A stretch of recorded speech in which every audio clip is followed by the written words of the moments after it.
níbi tí wọ́n bá dé àti ohun tí wọ́n ti ń fojú sùn láti lè tún gbé ìgbésẹ̀ láti ní gẹ́gẹ́ bí àṣeyọrí fún àwa tí à ń bọ̀ lẹ́yìn àbí àwọn tí wọ́n ti ṣerú ẹ̀rí náà kán lè mọ bí wọ́n tún ṣe tún ẹrù wọn dì dáadáa.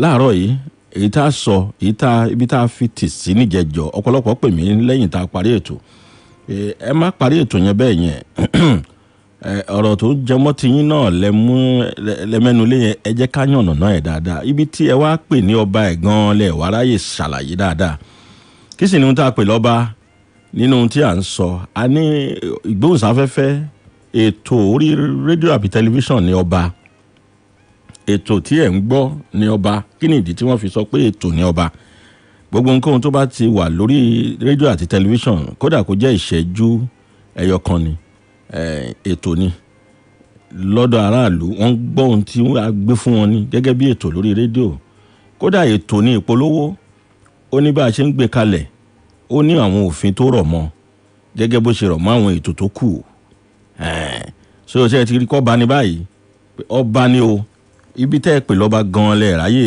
mẹ́nu lọ dáadáa ìdí nìyẹn tá a fi ní ó yá kákúkú yànnàná ẹ̀ ọ̀pọ̀lọpọ̀ nínú àwa tí a jọ ń ṣiṣẹ́ yìí náà ni wọ́n pè tí wọ́n sọ pé ètò yìí tá a ṣe níjẹjọ yìí ó la ojú àwọn sí ọ̀pọ̀lọpọ̀ nǹkan ẹ̀dẹ̀ tí mọ̀ pé àwọn ògbóǹtarìgì náà la gbé wá níjẹjọ láti lè fún wa ní ohun tí wọ́n rí àti ìrírí wọn nínú ìlànà yìí àti gẹ́gẹ́ bó ṣe yẹ ká máa ṣe ǹjẹ́ à ń ṣe dáadáa fáráàlú bó ṣe ká ṣe o ǹjẹ́ à ń gbé kalẹ̀ bó ṣe ká gbé kalẹ̀ ǹjẹ́ à máa tán aráàlú jẹ ǹjẹ́ à máa yan aráàlú jẹ ká tàn aráàlú jẹ ká yan aráàlú jẹ ọ̀tọ̀ọ̀tọ̀ ni ǹjẹ́ a ṣe bó ṣe yẹ ká ṣe ǹjẹ́ òfin tó rọ̀ mọ́ à ń tẹ̀lé ǹjẹ́ akẹ́kọ̀ọ́ dójú àmì ǹjẹ́ a ṣe ìwádìí tó tó ká tún máa gbé ohunkóhun jáde pàápàá jùlọ tó bá ti kan ọ̀rọ̀ bí ìròyìn àbí ohun tí ó ṣeé ṣe pẹ̀lú tí ó ní nǹkan tó direct tó jẹ́ pé sàn-án ni sí aráàlú tí ó sì ní ohun tí ó ṣe nígbàsí ayé wọn oríṣiríṣi bẹ́ẹ̀ la fẹ́ wò láàárọ̀ yìí content as king ìyẹn ni ohun tá a fẹ́ wò ṣe mọ̀ pé níjẹjọ broadcasting in Nigeria yesterday today and future content as a focus today níjẹjọ aṣọ generally ní bọ́lé ní our focus mainly is content it's a continuation of last week edition and of course I have one of my guests is already seated. I'm sure the second guest would be here before we actually get into the program fully. We are looking at content. Yes, last week we talked about content as king in broadcasting. Why is content referred to as king? Why do we refer content so much in broadcasting? What is content? What are we talking about? Saying content is king. So we're going to look at content this morning, apart from any other one that has to do with broadcasting. Like I said last week, it's going to be an eye-opener and perhaps a refresher edition for some people, an eye-opener for some. Is going to really be a pointer to us if we're actually doing what we should do right in broadcasting. So this morning, we are looking at broadcasting in Nigeria yesterday, today, and future. Content as king. Content as our focus this morning. Now, let me quickly look at what we have, just the headlines. Then we come into the full body of the program. Yes, newspaper headlines, Tuesday, 22nd June 2021. NSAS protesters still in prison with newborn bail application not heard. That's taken from The Punch. NSAS protesters still in prison with newborn bail application not heard. That's taken from The Punch. The Ondo State High Court sitting in Olokuta, Akure, Ondo State on Monday did not grant bail to Kemisola Oguni, one of the NSAS protesters who delivered baby in prison. Oguni was among those who were arrested and standing trial for allegedly vandalizing property during the NSAS protest which took place in Akure, the state capital, last year. NSAS protesters still in prison with newborn. Bail application not heard. That's taken from The Punch. And of course, another one from The Punch newspaper. Yoruba scholars, monarch, caution Igboho, demand decentralized government. A conference of Yoruba has called for decentralization of government to allow the 6 geopolitical zones in the country to have autonomy to function. The conference, which had in attendance Yoruba scholars and traditional rulers, was led by Professor of History, University of Texas, Austin Toyin Falola, who submitted that the centralization of power would solve most of the problems, including the insecurity facing the country. Yoruba scholars, Mona caution Igboho, demand decentralized government. And another one from Daily Times, we have 5 killed, 4 injured as police inspector opened fire. 5 killed, 4 injured as police inspector opens fire on youth in Enugu. That's taken from the Daily Times. 5 persons have been killed and 4 others injured after a police inspector went into a shooting frenzy in Enugu State. The officer who reportedly attacked a neighborhood in Governor State, GRA Enugu, is said to be attached to a lottery company within the area. Confirming the incident, in a statement, the State Police Command said it was unclear what led to the sporadic shooting. The State Police Commissioner, Mohammed Aliyu, in the statement, noted the officer has been arrested and is being questioned, stressing that a proper investigation is already underway. 5 killed, 4 injured as police inspector opens fire on youth in Enugu. And from the Vanguard, NDLEA boss opposes cannabis legislation in Nigeria. Chairman of the Nigerian Drug Law Enforcement Agency, NDLEA, Mohammed Mawa, has opposed demands for the legislation of cannabis in Nigeria. Mawa, who stated this yesterday in response to earlier calls by Governor Rotimi Akeredolu of Ondo State for legislation for cultivation of cannabis sativa in the country, said the nation could not afford to mortgage the lives of the citizens for financial gains by legalizing cannabis. NDLEA boss opposes cannabis legislation in Nigeria. And another one, which is going to be the last one for this morning, from the same paper, Vanguard, NBC amendment bill, no plans to gag media, says Senate. The Senate said Monday it was not in any way contemplating gagging the media. The upper chamber also said it was not possible for any entity, including the Ninth National Assembly, to even attempt to stifle the media industry in Nigeria. According to the Senate, while freedom of speech is an inalienable right of the people and effectively captured in the 1999 Constitution, there is need to ensure that some regulations are put in place to prevent reckless and irresponsible use of such right as had been exhibited by a few media establishments and individuals in recent times in the country. NBC amendment bill, no plans to gag media, says Senate, and that's taken from the Vanguard. Yes, that's all we have for newspaper headlines this morning. And in a short while, we'll come into our main focus for today. My second guest is already seated. Broadcasting in Nigeria yesterday, today, and future. Content as a focus.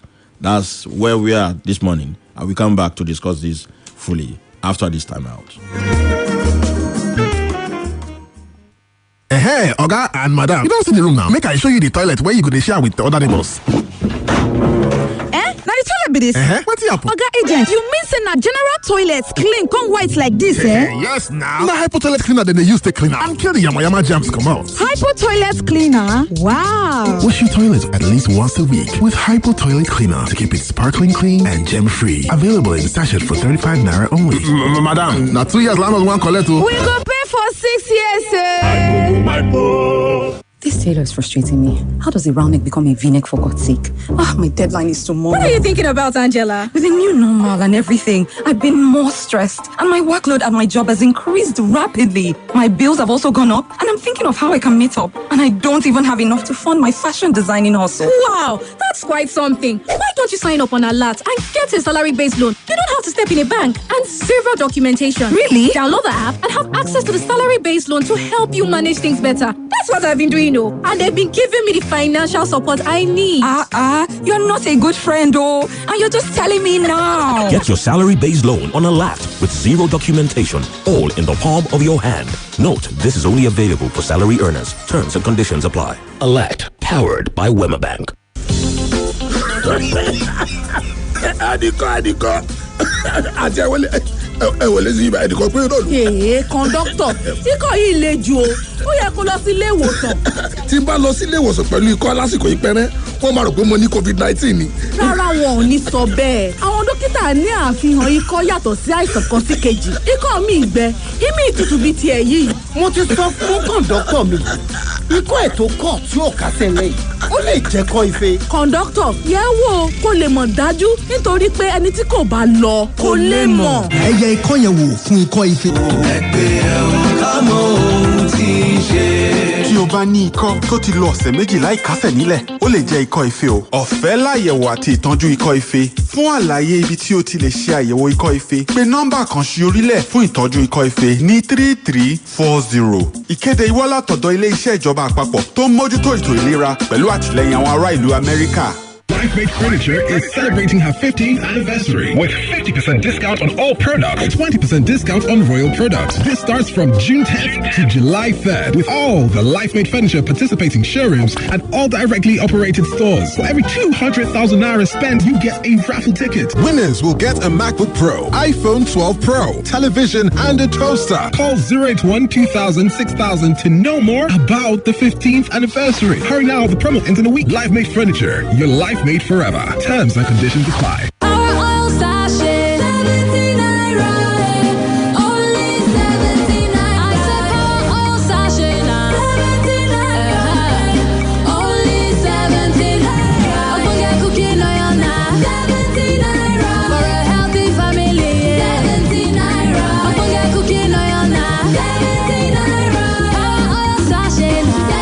Power oil for a healthy family.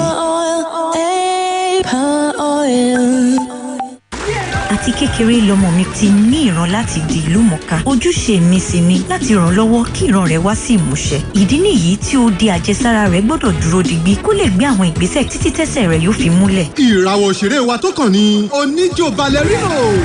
Mo ń fún ọmọ mi ní Vita lójoojúmọ́ tó ní iron, zinc àti vitamin C tó sì ń ran odi àjẹsára rẹ̀ lọ́wọ́ tó tún fún un ní okun láti mú kí ìran rẹ̀ wá sí ìmúṣẹ. Vita, okun láti ní ìran. Now your clothes will be cleaner than they've ever been. Ariel is worth it. Well, Ariel is worth it. One wash removes 99.9% germs and eliminates tough stains. Well, Ariel is worth it. Oh, yeah, protect your clothes and your family too. You know how much that's worth to you. Yeah. Ariel is worth it. Well, Ariel. This is not a hotspot. It's not a thoughtless, trash-talking, savage streets. No. This is a zone for those with the true Naija spirit, who refuse to be confined by archaic laws, those who are not accustomed to the norm, who believe there's always a better way to do things. A hub for those who stand behind what they believe in, who make the most of the present to create the future they desire. This is Tribe Naija, for those who see it different and want to do it different. To join the conversation, download the Tribe Naija app today. What do you need na safeguard?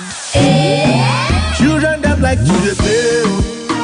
Them like to play. Small pigs that must jolly. Oh. Them like to jolly. But remember one thing, protect them with safeguard too.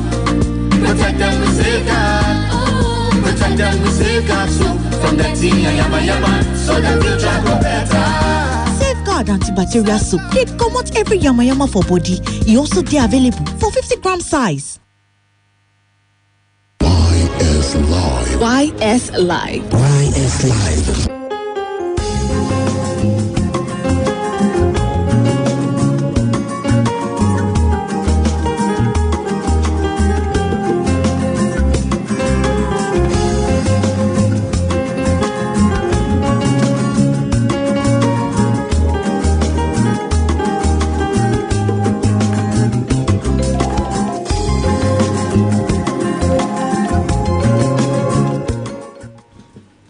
Yes, welcome back. Yes, like I said, our focus this morning is broadcasting in Nigeria yesterday, today, and future. Content as our focus this morning. If you're just joining us, last week we had a discussion broadly on broadcasting. Yesterday, today, and the future, and we dive into a whole lot of things. But this morning, of course, last week we talked about regulation. We talked about so many other things that has to do with broadcasting. But today we are looking at content. What is content? What is program? And what is programming? You know,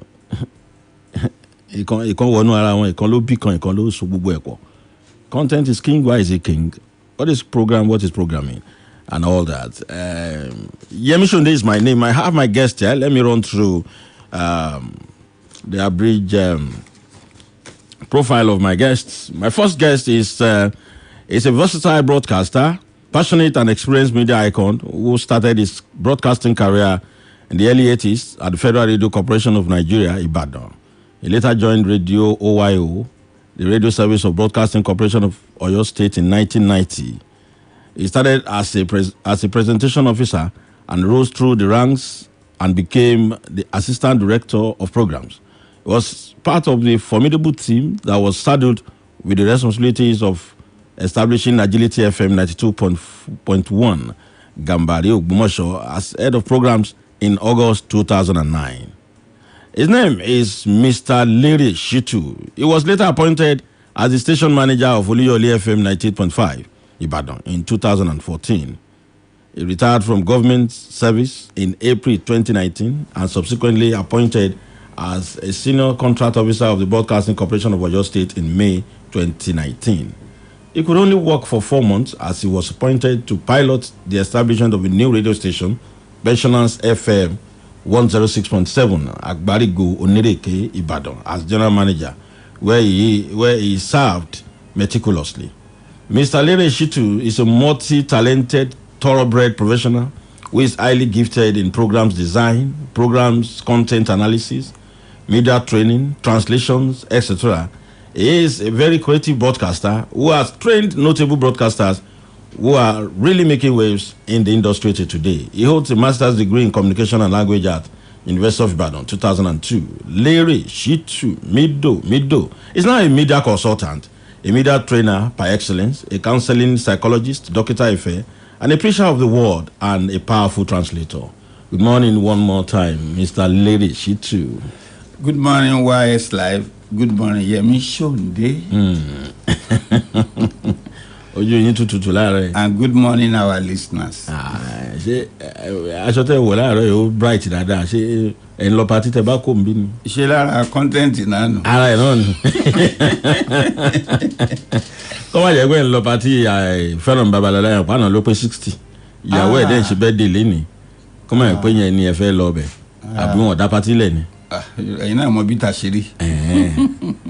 Ọlọ́run bá ò ní jẹ́ kó jáṣe mọ́ fún. Àmín.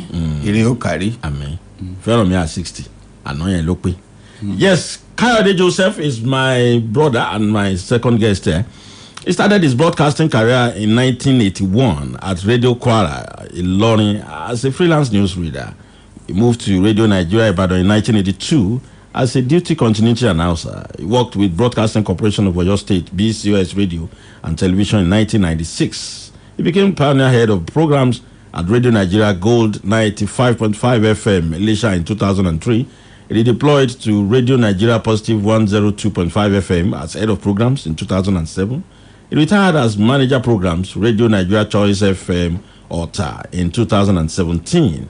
He took up appointment as pioneer station manager of Bowen University Radio Station immediately after retirement from Radio Nigeria in 2017 to 2020 March. And he became the head of academy at Yes Media Academy, Felele, Ibadan, where he is presently. Mr. Kayode Joseph is a notable voice on radio, that scintillating voice, and a cool, calm personality. Good morning, sir. Thank you very much for the privilege to be here again today. Yes. He talks as a teacher. He talks as a broadcaster. He is. Yes, this morning we're looking at content, and that's actually what broadcasting is all about. Content. Quality, quantity. quality, quantity, quality, empty, quality, worthy, not worthy, not airworthy, airworthy, and all that. NTPB is a content, but should it be broadcast and all that? Yes, we look at different issues. I'm starting with Mr. Kari Joseph this morning. I think I started with Lady Shitu last week, did I? No. I started with you. Okay, let me start with Mr. Lady Shitu this morning. Mr. Lady Shitu, content. I saw you barely so you bo Lady Megini etoi. But then put you bo after there. Okay, I saw you there last week. Kofi be poko. Asono. I just you back there in the morning bo there. Yes, what is content? Osheyemi, like we said last week, Kayode said content is the product which broadcasters do sell on air. You said content is the king. And I said content is the key, what we look for on a particular broadcasting station, whether radio or television, online, whatever it is.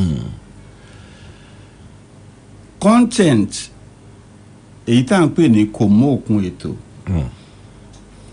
Òun ni irúgbìn tá a gbìn lẹ́yìn ìgbà tá a bá ti kọbè sóko tán tá a wá ń roko mọ́.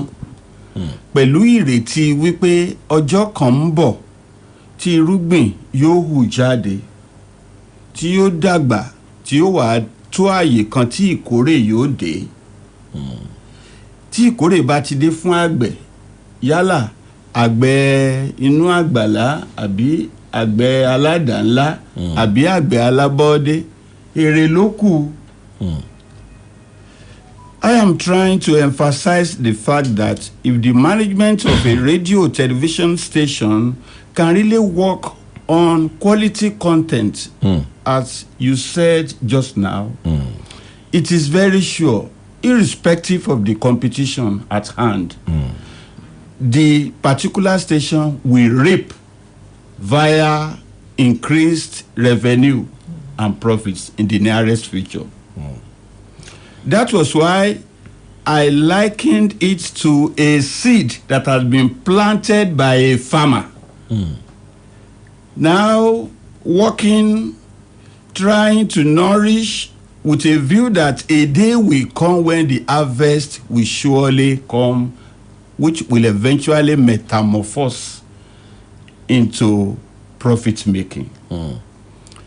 And so if somebody is probably thinking, maybe as the owner of a radio and television station, it is the content that I can describe as the foundation of the work. Tá bá ń sọ̀rọ̀ ìpìlẹ̀ ilé, ó máa ń ṣàdúrà kan wípé Ọlọ́run sọ mí di ìpìlẹ̀. Ọlọ́run sọ ilé iṣẹ́ mi di ìpìlẹ̀, sọ àwọn ọmọ mi di ìpìlẹ̀. Nítorí pé bílé ń jó, bójò ń rọ̀, bóòrùn ń ràn, bíjì ń jà, kò sí nǹkan kan tó lè ṣe ìpìlẹ̀. Ibi tó farasin, ibi tó wà lábẹ́ ààbò tó peléke ní ìpìlẹ̀ tá a mọ̀ sí foundation wà. Ṣùgbọ́n wá ṣe ni láàánú torí ohun tá a fi ètò tòní sọ wípé ọ̀pọ̀lọpọ̀ àwọn tí ó ń gbìdánwò láti dá rédíò àti tẹlifíṣàn sílẹ̀, àwọn ò tiẹ̀ ronú kò mú òkun ètò ìpìlẹ̀ foundation tá à ń sọ yìí. Kí ló ń rò? Ọ̀rọ̀ owó ni. They think less about quality content. What the radio or the television station wants to dish out for the benefit of the audience or the viewers, as the case may be. I remember last week somebody. Ẹ má bínú, mo fẹ́ kẹ́ kó dáadáa. Okay. Ibi tẹ́ ń sọ̀rọ̀ lọ yẹn, ẹ máa continue bẹ́ẹ̀. Okay. Ẹ jẹ́ ká ro content gẹ́gẹ́ bí ẹni tó ń ṣètò gangan. Gẹ́gẹ́ bí producer. Okay. Èèyàn tó ń gbé tó kalẹ̀ fúnra ẹ̀. Ká ro content gẹ́gẹ́ bí ẹni tó ní ilé iṣẹ́ rédíò tó fẹ́ dá lè ṣàbí tó dá lẹ̀ ṣe mọ̀ pé ìrònú yẹn yàtọ̀ díẹ̀ gẹ́gẹ́ bí ẹni tó ń ṣètò pìrìsẹ́ńtà àbẹ́ni tó ń produce olóòtú ètò àti èèyàn tó nílé iṣẹ́ ṣó ti yẹn sà ṣe rí mẹ́tẹ̀ẹ̀ta ó jọra kọ̀ọ̀kan náà ní o ṣùgbọ́n intention ní kálukú ó yàtọ̀ tẹ́ bá wò dáadáa Yẹmi Sonde fẹ́ ṣètò ètò tèmi bí mo fẹ́ ṣe ó máa ní ohun tí mo rò ń pa ẹ̀ tí mo fẹ́ fi ṣe Yẹmi Sonde fẹ́ dálé iṣẹ́ rédíò lẹ̀ kì í ṣètò kan ni màá rò gbogbo ohun tó ń jẹ́ structure àti character station yẹn ohun tó ń jẹ́ station yẹn fúnra rẹ̀ vis-a-vis all the content all the programs and programming. I may have the best of the content, and if it's not properly programmed, if it is wrongly programmed, in terms of programming now, as a station owner, I should be also more concerned about programming, not just the content. So, ẹ jẹ́ ká mú ní ká fọ wẹ́lẹ́wẹ́lẹ́. Àlàyé mi yé yín. Ó yé mi dáadáa. Ẹ rí pé ó ti fẹ̀ lójú díẹ̀. Lọ́sẹ̀ tó kọjá. Ẹ jẹ́ kí n bọ́tírẹ́sì ọ̀rọ̀ mi yẹn kó lè mo fẹ́ kó fọ́ sí wẹ́wẹ́ dáadáa ẹ̀yin náà lẹ́kọ́ wa ní ohun tá à ń sọ yìí ẹ jẹ́ àfọ́ sí wẹ́wẹ́ dáadáa Desmond kìíní ẹ̀ ń gbọ̀n ẹ jẹ́ àfọ́ sí wẹ́wẹ́ dáadáa. Now what I'm saying is this, without the content lo the program and thank you content lo the program táwọn èèyàn ń gbọ́n ta. Now, programming is the scheduling of these contents. Now, I may have the very best program that should have been programmed or scheduled, so to speak, for morning belt. And that such program is scheduled for midnight belt or night belt. It's a wrong programming. So, a owner of a station or the operator of that station, if it's not in line with all these we are saying, then of course you may have the best of content and it is not scheduled properly, and you have a wrong timing for programs. Then you have you are talking to who you should not be talking to at the wrong time. Torí ẹ̀ ni mo ṣe sọ lẹ́ẹ̀kan. Mo bá yín fẹ́ ní o ká tọwọ́ bọ̀ dáadáa. Wípé bí o bá láǹfààní láti máa bá ẹni tí ó mọ̀ nípa iṣẹ́ ìgbóhùnsáfẹ́fẹ́ ṣiṣẹ́ yálà ilé iṣẹ́ yẹn rédíò ni àbí tẹlifíṣọ̀n olúwa rẹ̀ yóò gé ka àbámọ̀ jẹ nígbà tó bá yá ni. Torí ojú ilé iṣẹ́ mìíràn just normal businesses ló máa fi wò ó. Ṣẹ́mọ̀ ẹ jẹ́ ká wò ó. Rédíò dẹ́ yàtọ̀ sí pé mò ń tarin ní wòròdù. Láti bí olùdásílẹ̀ kí ni èròǹgbà intentions tó sọ lẹ́ẹ̀kan kí ni èròǹgbà yẹn tó fẹ́ dá ilé iṣẹ́ sílẹ̀. Somebody said last week that radio or television service, whatever the case may be, is supposed to be social services. Bó tiẹ̀ jẹ́ pé èké dáyé àṣà ó dà kú. Ayé ń gúnbẹ ìbò ń sun rárá gbogbo ẹ̀ ti yí padà. Ayé ń gúnbẹ ìbò ń sun rárá èyìnbó ti ń kọ́ rárá báyìí o wọ́n ti wá ń kọ́ èdè wa o wọ́n ti ń káṣà wa o àbẹ́ẹ̀ ní wọn ló ṣogbo ni. Àṣàwọ̀ tá à ń pariwo tá a sì ní yé pariwo ó wà nú àwọn olùdásílẹ̀ iléeṣẹ́ rédíò àti tẹlifíṣàn náà àwọn náà ló dẹ̀ ń fọwọ́ ara wọn bà iṣẹ́ ara wọn jẹ́ torí ńgbà tó lóye nípa iṣẹ́ rẹ̀ kí ló tójú bọ̀ sí. Ká ló lóye gẹ́gẹ́ bí olùdásílẹ̀ iléeṣẹ́ rédíò àti tẹlifíṣàn ó lè bó tiẹ̀ jẹ́ pé o nílò ìrànlọ́wọ́ àwọn akọ́ṣẹ́mọṣẹ́ mìíràn ó lè mọ bó ṣe báwọn yẹn sọ̀rọ̀ wípé irú èèyàn báyìí ni mo fẹ́. Talking about the skill, the experience, the education, the training, everything sum up together. Ìyẹn gan ló máa ran olùdásílẹ̀ iléeṣẹ́ rédíò lọ́wọ́ láti ní àgbékalẹ̀ ètò àgbékalẹ̀ ètò tó pè ní program schedule lẹ́ẹ̀kan. Torí pé ní rédíò wa tó pọ̀ yàmùrá ní ìsìn ohun tó rọra sọ lẹ́ẹ̀kan fẹ́rẹ́ yẹmí ó ń ṣẹlẹ̀. Ètò tó yẹ ká máa gbọ́ ní àṣálẹ́ gbẹ̀rẹ́ wọn gbé sọ́wọ́ ọ̀dàjí. Run programming àgbékalẹ̀ ètò tí ò yan mọ́ gẹ́rẹ́ iná ní eléyìí tá à ń sọ yìí ìyẹn ní àkọ́kọ́.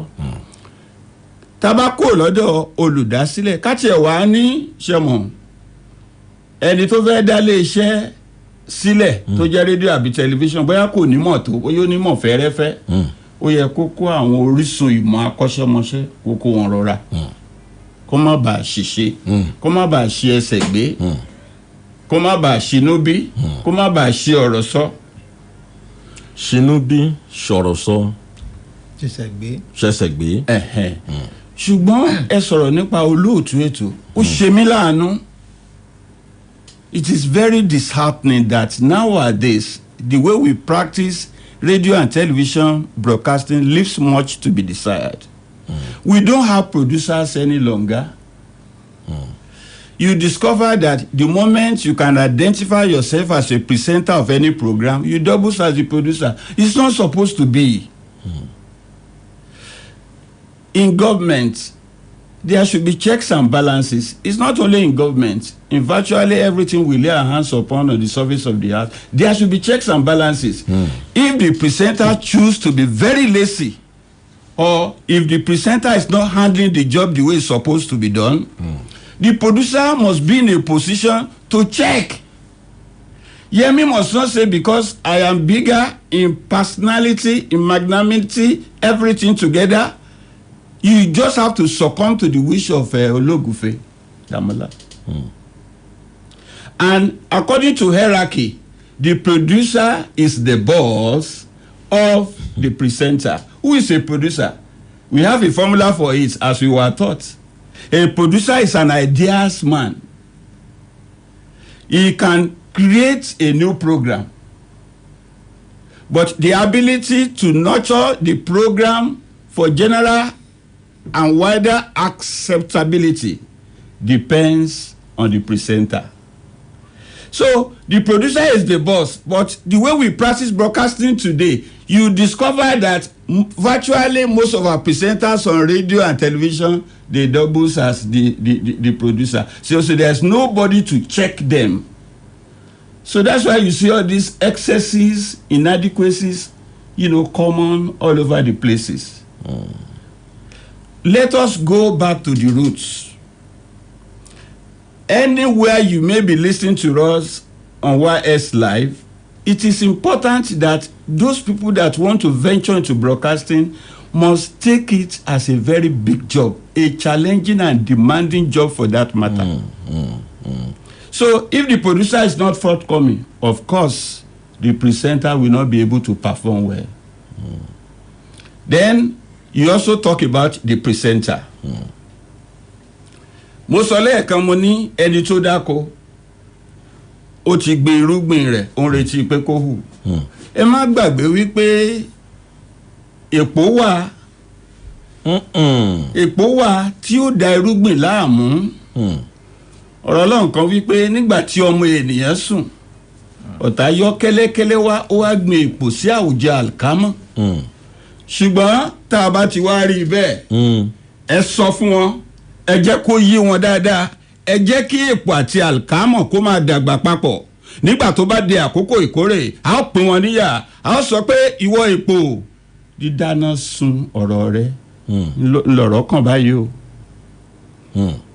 Ìwọ àlìkámọ̀ ìwọ ó lọ sínú ìkórè. Ibi tí broadcasting lọ sí, now that we have introduced competition, cutthroat competition, very stiff competition for that matter. As time goes on, those that are doing the job well, they will remain. Others will just fade out like that. And that is why somebody listening to us should see what we are saying concerning content, the presenter, the producer, the owner of a radio and television station, what they are supposed to do as very, very important. Look at a presenter, for instance. A presenter is not supposed to be a lazy don. You see, you are a presenter if you are cocksure that you can say much about the content you are prepared for without looking at any paper. You should have prepared, you should have written your script, you should have worked seriously on your content before you even think of going to the studio for your live show. If it is a recorded program, some people will say, it is pre-recorded, I don't have to prepare. And something is lacking. is training, because they are not trained, so they don't even appreciate the value of the job we are doing. So like you rightly said, the owner of the station, the producer, the presenter, let us go back to the roots. Let's do this job the way it was done in the past. Let the producer know his or her functions, duties, and responsibilities. Let the presenter be active by doing everything he or she is supposed to do, so that the quality of his or her program will be improved.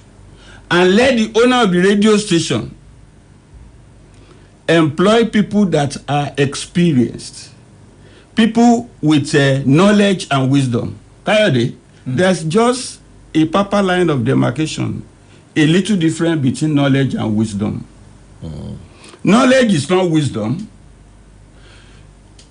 Wisdom simply means a lot of knowledge that you must have acquired over time, whether through education, through training, or experience. The moment you can now make use of any of those past knowledge to solve your immediate problem, then knowledge changes form and become wisdom. Thank you very much, Lere Shitu. I was coming to ask you about, you're talking about having producers as we used to, and having presenter and all that. Are you not aware? Let me direct this to Mr. Kayode Joseph. Don't you think one of the problems, and major problems, is the Nigeria economy? I'm coming. Having a producer, having a presenter. In a radio station now, a lot of radio stations don't even want the workforce to be more than 15 at most. There are some stations that operate with 10 staffs. Are you aware of that? Some of them are in Lagos, some are in Abuja. And 10 staffs and a few freelance presenters. Don't you think the economy is actually part of what has actually affected the quality of our content and, of course, the broadcast stations administration? Yes, I want to very much agree with you in the sense that if we go back to what it used to be, there was structure on ground for the station. Now, content is the king. The station exists because of content. The only reason for the establishment of the station is content. And when you're talking about content, it is brought out in different formats. You're talking about programming. You have mentioned programming. Programming is all about the design, the practice of designing, organizing, arranging, and scheduling of programs for broadcast, either on radio or television. And usually, in the past, every station used to have its own character and form of scheduling their own programs and all that. But these days, now, when I talk about programming, and you talk about program production and all that, there are different formats. Now, there are no formats again. Most of the news stations have forgotten about different formats that we used to have. You used to have magazine program, you have the documentary, you have feature, you have talk, you have drama, you have interview, and all that. What you find, you have live presentation, music chit-chats and all that. What you find out is most programs are just live, and they become phone-in program. When I talk about phoning, we're talking about feedback. Feedback, can come in terms of phoning, can come in terms of text messages, can come in terms of letters and all that. But virtually every program now wants to be phoning. Now, you'll discover that because of the bid to limit the number of personnel for economic reasons, most stations cannot go into all these kind of program formats that I talk about. I was having a chat with Alhaji Animashaun some time ago. He said, in those days, one producer can handle a program for 1 week because it will take him a lot of effort, energy, and time to gather materials for such program. But let's say, is doing a magazine program or a documentary. But now, one single person can be handling different programs. Where would there be time to pay particular attention to a particular program as we used to have in the past? So they just do it as it is possible right now. That's why you can't have a producer, for instance. Two different things. The producer is the brain behind the program. He designs, he gathers material, he writes the scripts, and looks for a suitable presenter. Not every voice is suitable for all programs. No, it's not possible. It's not possible. You look for who can handle this program, who is the best material, the best voice to deliver this content to the listener or the viewer. But now, it doesn't happen like that. The producer is the presenter himself, runs about, gather materials, and just goes on the air to do what he wants to do. So economic reason is part of it. You have many stations right now, and most of the stations cannot afford to have more than even 10 that you are talking about. Maybe too much in some other stations. So there are stations where I hear a single person, most times every day,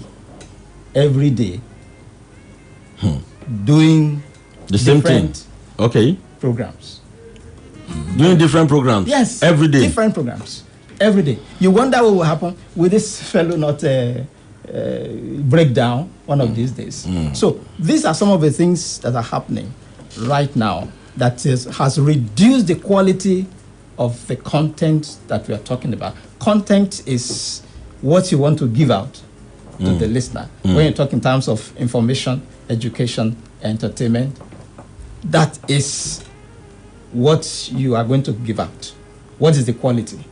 Now, somebody who doesn't have time to research, he doesn't have time to sit down and structure the program and write script and all that, how will the content be of high quality? It's not possible. Whereas in those days, it was possible for you to sit down, research into the topic of the day that you want to present to the people. Most programs now don't have synopsis. Most programs, usually a program should have a philosophy. But what is this program all about? What is it going to be doing? Now, you have just mentioned the philosophy of this program when we started, what it is all about. Now, there is no such thing. And in most stations, and most programs, you wonder, okay, what is the philosophy of this program? What is it all about? They come in, they want to do anything. Like you didn't plan now, for instance, you come here today, what do we do today? You hear many presenters say that a program with a philosophy should have been properly planned, arranged, and you have what you want to do. Then you have the synopsis, the title, which should normally be very catchy, very short. You know, you have the language of broadcast. You have duration. The duration. You have the time of broadcast and everything. These are all the things that are contained. Ask somebody for synopsis. They don't know what you are talking about. Okay, yes, we'll come back after this short break. Ibitan Lokpo Leni Ofegoni ọ̀rọ̀ ara wa la mú wá lónìí ọ̀rọ̀ ara wa la ń sọ lónìí mo sì mọ̀ pé ó máa ṣe ọ̀pọ̀lọpọ̀ tí ó ń ṣiṣẹ́ yìí iṣẹ́ ìgbóhùnsáfẹ́fẹ́ ní àǹfààní tó pọ̀ gan-an fún èèyàn tó bá gbọ́ à ń lọ apàdàbọ̀ lẹ́yìn tàbádé tàpolówó ọjà tán. It is time for celebration. 30 years bustling with goodness. No challenge can ever stop us. You can't underrate us. You can't underrate. Mountain Guinness, bustling with so much greatness. Mountain Guinness, enjoy our wonder.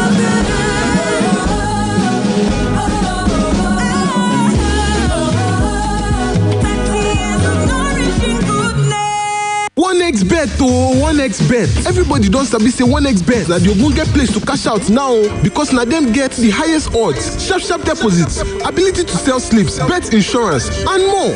Wetin dey totori body pass be say you fit make money from things like virtual games, basketball, horse racing, and many more. Just log on to 1xbet.ng to register and make you no forget to use the promo code RadioWin to get 200% bonus on top your first deposit. 1xBet.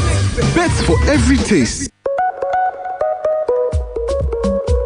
When malaria won't show power for your side, it gon' knock you down. I'm a temp salt gel.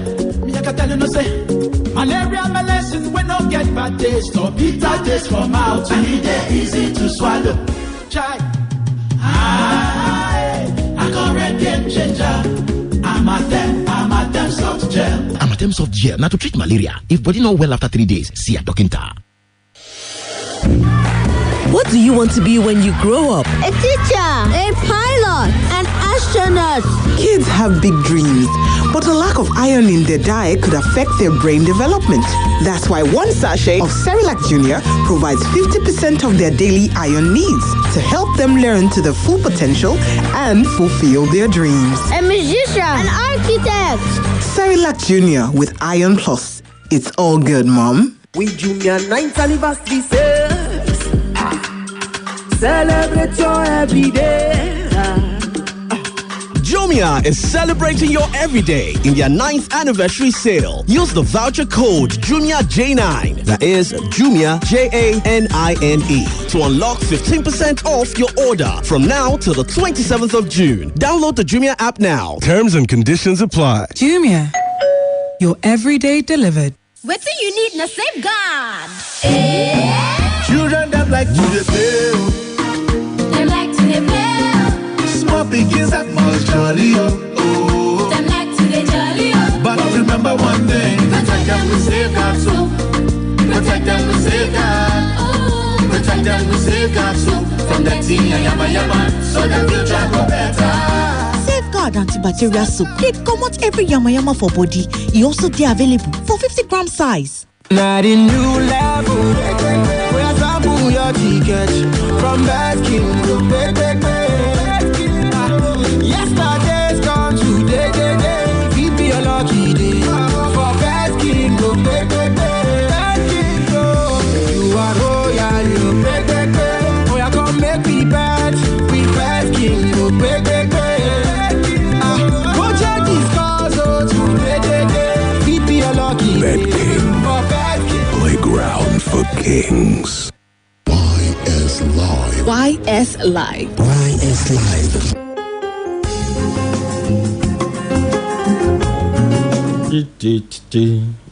Ẹ káàbọ̀ padà lẹ́yìn tí a ti gbọ́ ìpolówó kan sí méjì. Alàgbà lérè ṣìtú ọ̀dọ́ yìí ni mò ń bọ̀. Ètò lórí rédíò àti àgbékalẹ̀ ètò. Àti mẹ́nubà pé ó jẹ́ ohun tí ó ṣe kókó jù. Ìdí nìyẹn gan tí a fi dá iléeṣẹ́ rédíò lẹ́ àti tẹlifíṣàn. Ọ̀pọ̀lọpọ̀ ò mọ gbogbo eléyìí. Wọ́n rò pé rédíò wá ti dá rédíò lẹ̀ bígbà téèyàn ń ṣiṣẹ́ nílé epo ni. Àwọn tó ń ṣiṣẹ́ nílé epo gan ṣọ́ọ̀tì ìrówó yẹn bíi ti tẹ́lẹ̀ mọ́. Bí o bá ti dá iléeṣẹ́ rédíò àti tẹlifíṣàn lẹ̀ ó máa ka owó ti dé lọ́pọ̀lọpọ̀ ṣe ń sáré wọ̀ ọ́ pé ẹja kò dẹ́ ń ṣòwò kékeré náà fi ń dá rédíò àti tẹlifíṣàn lẹ̀ o. Ẹgbẹ̀lẹ́gbẹ̀ mílíọ̀n tó gbé mílíọ̀n kan ni o kì í ṣeré pa o. Tó lè lómi gan lè fi ṣiṣẹ́ míì tí ó sì lérè tó pọ̀ á sì dá ọ̀pọ̀lọpọ̀ mílíọ̀n tó pọ̀ hundreds of millions ẹ má jà tanra wa jẹ́ ló ń gbé iléeṣẹ́ rédíò rò kì í ṣeré pa rárá á sì kó síbẹ̀ láàrin oṣù mẹ́fà oṣù kan ni ó bá di pé àti iléeṣẹ́ rédíò tó ń sọ fún pìrìsẹ̀ntà pé kán lọ ra dísù wá kán tó transmit. ó gbé jẹ̀ríkàn lọ́wọ́ bẹ́ẹ̀ ni tó ra dísù tó bá dà sínú jẹnẹrétọ̀ ló fi ṣètò èyí tó bá tú ṣẹ́kù ẹlòmínà ó ra tiẹ̀ sí ó worst débẹ̀ ẹja sòótọ́ fúnra wa. ṣé kọ́ńtẹ́ǹtì náà ló kó bá station yẹn ni àbí àwọn tí wọ́n ń ṣiṣẹ́ ń bẹ̀ ò mọ̀ tó àbí wọn ò ṣe dáadáa tó àbí ọlọ́run ò pé lọ́nà wọn. ṣe rí i ní àkọ́kọ́ àgbékalẹ̀ àwọn ètò yẹn nínú àìmọ̀ ọ̀pọ̀lọpọ̀ tí wọ́n jẹ́ olùdásílẹ̀ àti àwọn alákòóso rédíò tàbí tẹlifíṣàn wọ́n kàn lérò wípé ẹ sá ti fi nǹkan kan sórí afẹ́fẹ́ ni rédíò tàbí tẹlifíṣàn kọjá bẹ́ẹ̀. àwọn tó fi iṣẹ́ yìí tó fọ̀nà iṣẹ́ yìí hàn wá táwọn náà ti gba ìdánilẹ́kọ̀ọ́ lọ́dọ̀ àwọn akọ́ṣẹ́mọṣẹ́ òyìnbó. Ẹ jẹ́ fún ní àpẹẹrẹ kan, ẹ wo tí à ń bára ẹni sọ̀rọ̀ láti inú ilé máa lo fóònù ó sì wọ stúdíò. Ǹjẹ́ mọ̀ pé ní Nàìjíríà yìí Ọ̀yọ́ state ló ti bẹ̀rẹ̀ and that was in 1984. This thing that we call interactive radio communication. Àwọn aláṣẹ rédíò wa ò nígbà yẹn ìgbìmọ̀ aláṣẹ ìjókòó wọ́n ṣèpinnu pé kí bàbá wa tán jẹ́ olùdarí ètò gbogbo kó tó di pé wọ́n fẹ̀yìntì olóyè Bámijí Òjó wọ́n lọ fún ìdánilẹ́kọ̀ọ́ kan ní BBC ìlú Èbó lọ́hùn.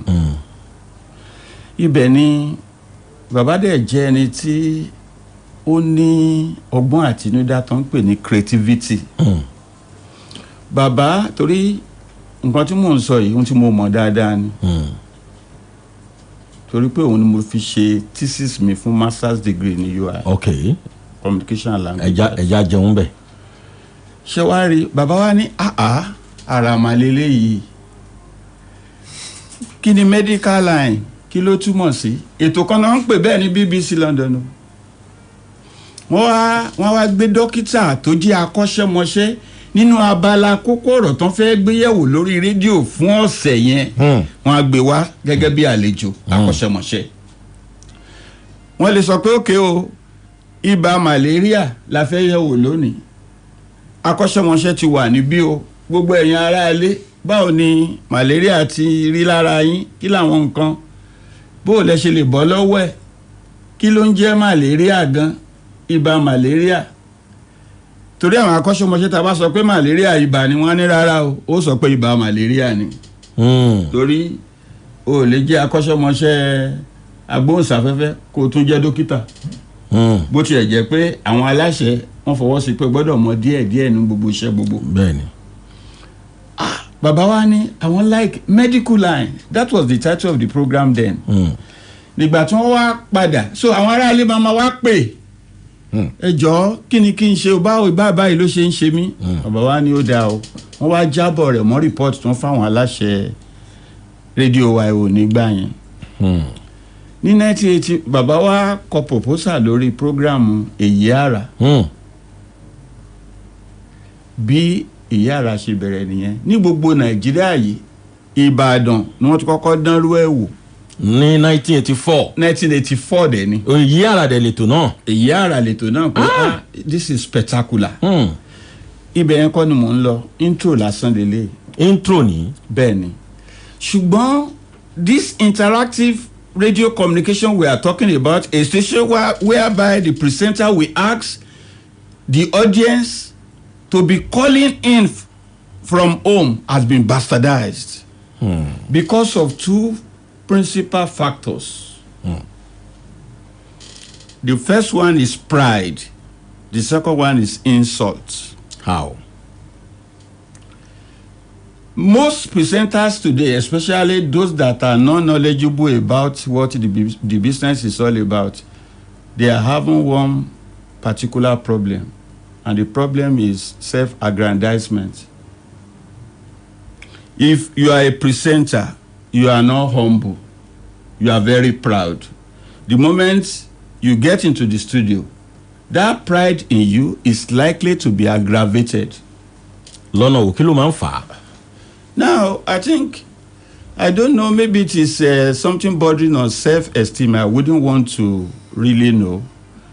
Okay, somebody is calling from the comfort of his or her home. Hello, Tani. Ẹ̀dá kọyìn la kọ́kọ́ sọ, owó lẹ̀ ló.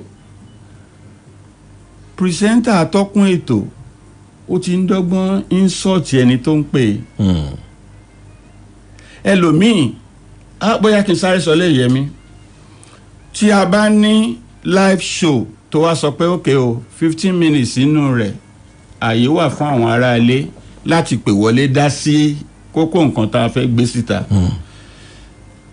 Pìrìsẹ́ńtà tó bá wà lórí afẹ́fẹ́ nígbà yẹn gbogbo àṣìṣe tó bá tẹnu àwọn olùgbọ́ ètò nílé àti ibikíbi tán bá wà òun ló jẹ̀bi. Whether it is on radio or television. kí ni ìdí tẹ́ fi sọ bẹ́ẹ̀? Ẹ ṣeun. It depends on how you manage these people because they are not professionals. Ìwọ ni wàá gbọ́n tinú tẹ̀yìn láti mọ̀ pé tán bá sọ báyìí ní í ṣe dá wọn lóhùn. Tó bá dẹ̀ ń dá wọn lóhùn o ò gbọ́dọ̀ ṣàfojúdi sí wọn, o ò gbọ́dọ̀ insult wọn, o ò gbọ́dọ̀ pẹ̀gàn wọn. Ẹ wo gẹ́gẹ́ bí àpẹẹrẹ ń sìn òun ṣètò lọ́wọ́ ẹnìkan wá ń dá sí lórí fóònù ó wá ń bújọba. Gẹ́gẹ́ bí ìlànà iṣẹ́ àwádẹ́ mọ̀ wípé adìẹ ńlá àgùn iye ara rẹ̀ ni ò jẹ́ ká mọ̀ ẹnìkan ṣoṣo kọ́ ló ń jẹ́ ìjọba. Tó bá ní ìjọba ò ṣe dáadáa kì í ṣe nìkan gbogbo àwọn tó kóra wọn pọ̀ tí wọ́n ń jẹ́ ìjọba àwọn ni ò ṣe dáadáa. Àwa gẹ́gẹ́ bí atọ́kùn ètò tá à ń gbé ètò kalẹ̀ àdẹ̀ gbúdọ̀ ṣe kóríyá àgbúdọ̀ encourage wọn láti máa sọ bẹ́ẹ̀. Atọ́kùn tó wá wà lórí afẹ́fẹ́ nígbà yẹn la sọ pé jáde ẹ má máa sọ báwọn mọ́ ṣé mo pa wá gan-an ara ìjọba la wà. ẹni bẹ́ẹ̀ sọ fún délé ni ẹ má sọ ẹ má ẹ kó láyé dànù ẹni náà ẹ ti gbẹ̀gùn jẹ́ àmọ̀kọ́ lè sọ bẹ́ẹ̀. Tó bá sọ bẹ́ẹ̀ náà ó tó níbi atọ́kùn oṣù mú wọn wálẹ̀. Ṣùgbọ́n tí atọ́kùn tó ń gbọ́ lọ́rọ́ báyìí tó bá mọ̀ wípé gbogbo àìṣedédé àti ẹ̀bi tó ń tọwọ́ àwọn tó pèrò láti orí fóònù wá sórí ètò rẹ̀ òun ló jẹ̀bi professionally. Òun ló wáyé kó farabalẹ̀ kó mọ ọgbọ́n tí ó fi mú ọ wálẹ̀ kó má bàa ṣẹ̀ sí òfin. Mo ń gbìyànjú láti ṣàlàyé wípé bá a ṣe ń ṣe interactive radio communication yìí kò dára tó rárá. kò dára tó ara content náà dẹ̀ ni. ara content wa ni.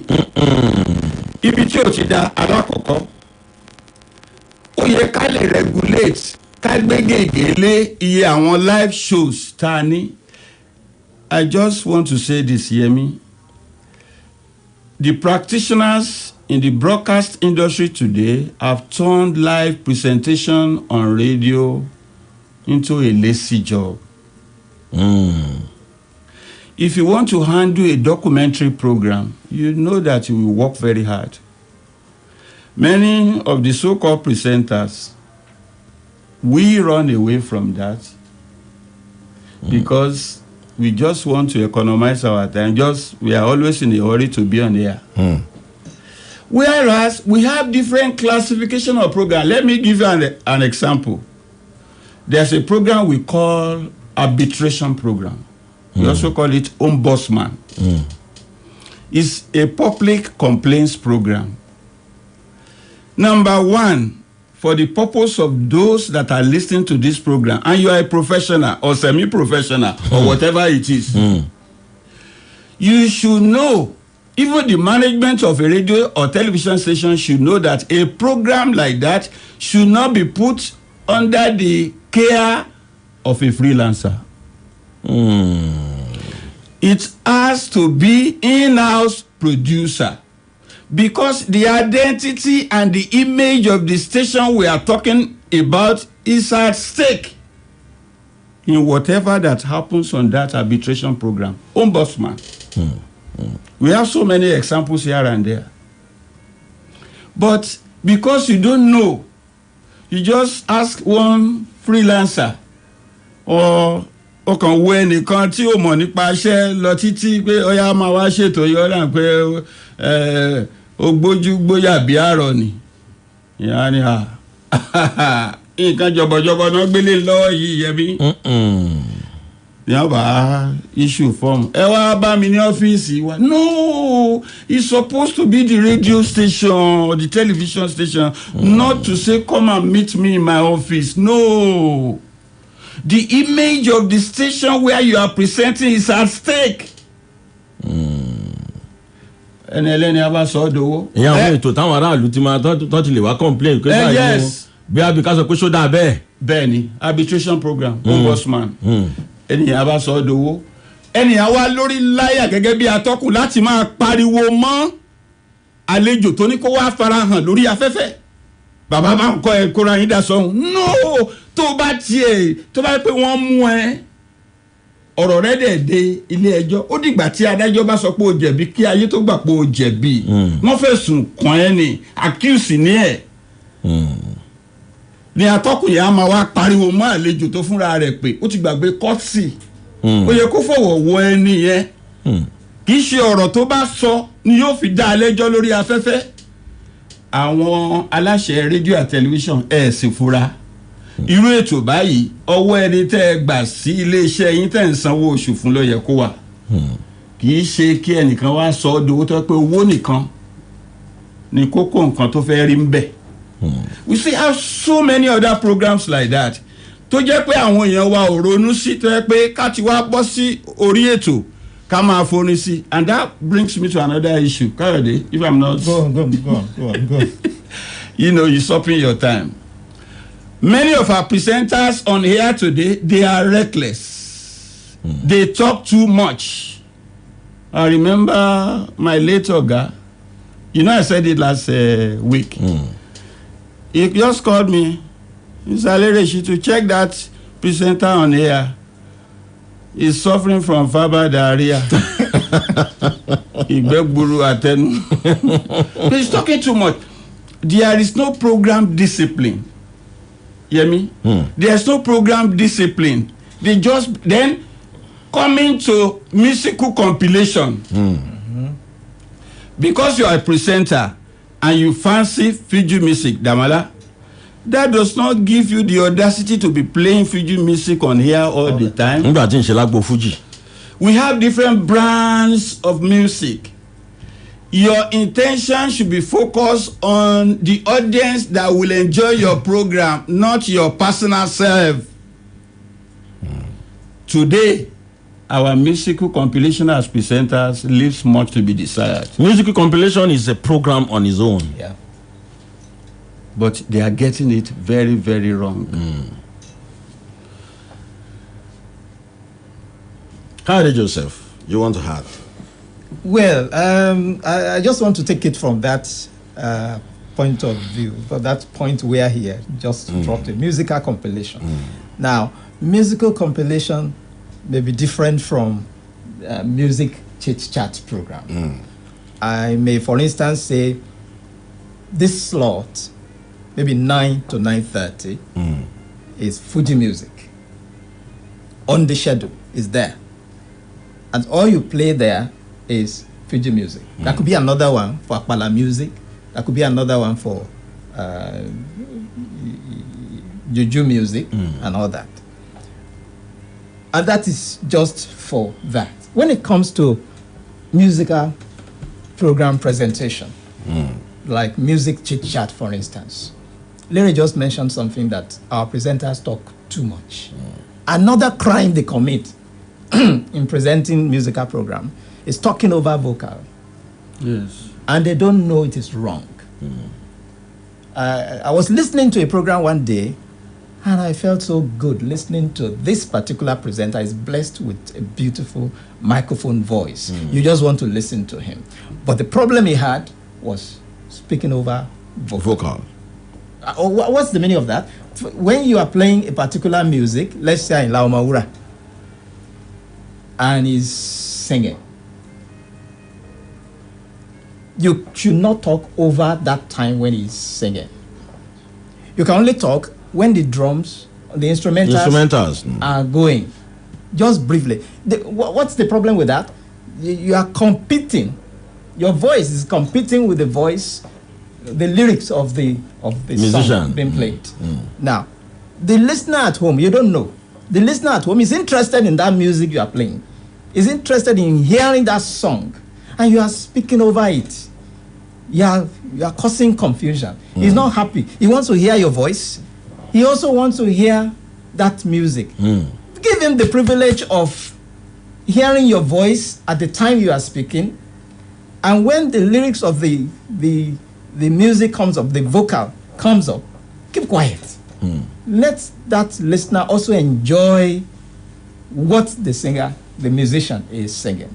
But what they do is they just be talking over that vocal, and the listener is angry at home. He doesn't know. He thinks he's enjoying what he is doing. He doesn't know. So I now called the presenter. I let him finish his presentation, and I had his number, so I called him.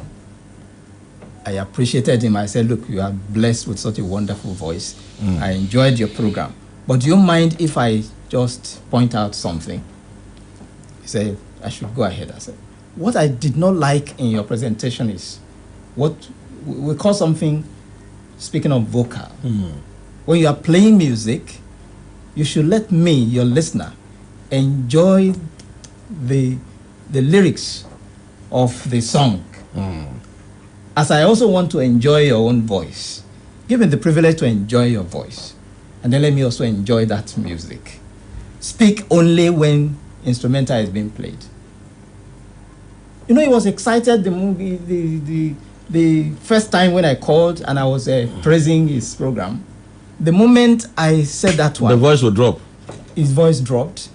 It became a bit hostile. So you just ended that. I thought, are you angry? He didn't talk again. So he went. And I have seen that even in my interaction with presenters at the different stations where I had worked, I saw that it was always a struggle to correct the presenter. Look, don't speak on vocal.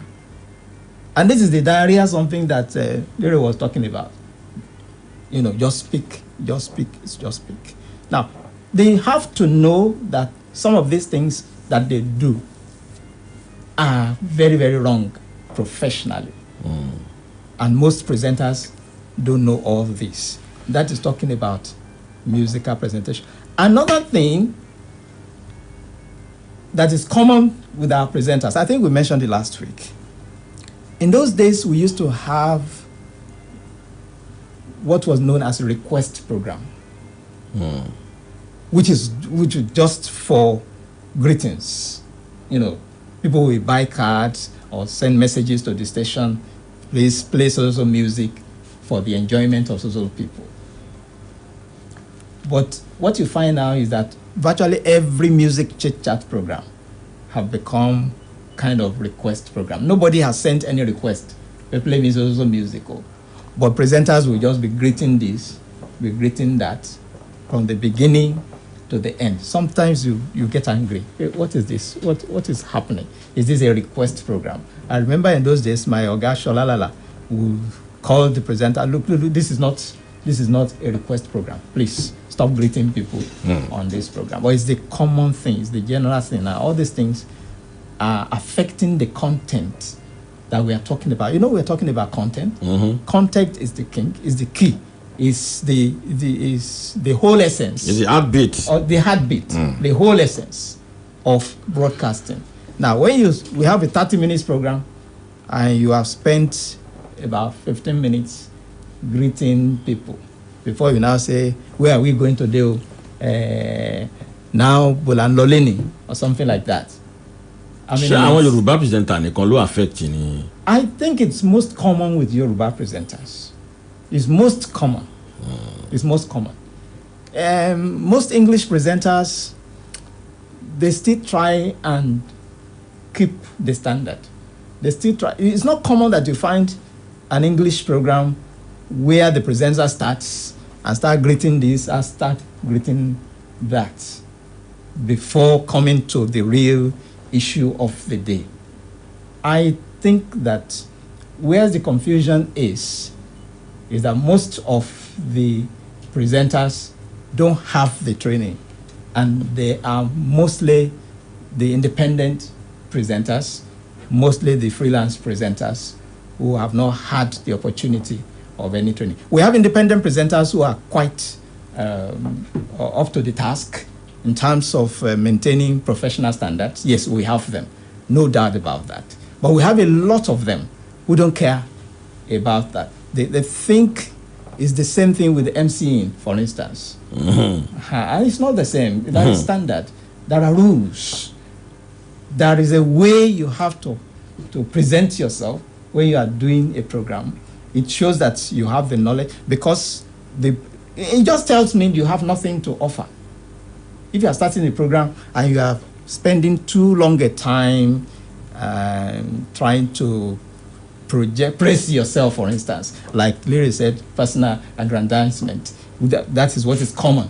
You know, he's praising himself, then he goes on to start praising a lot of people and all that. Even it happens with sports, for instance.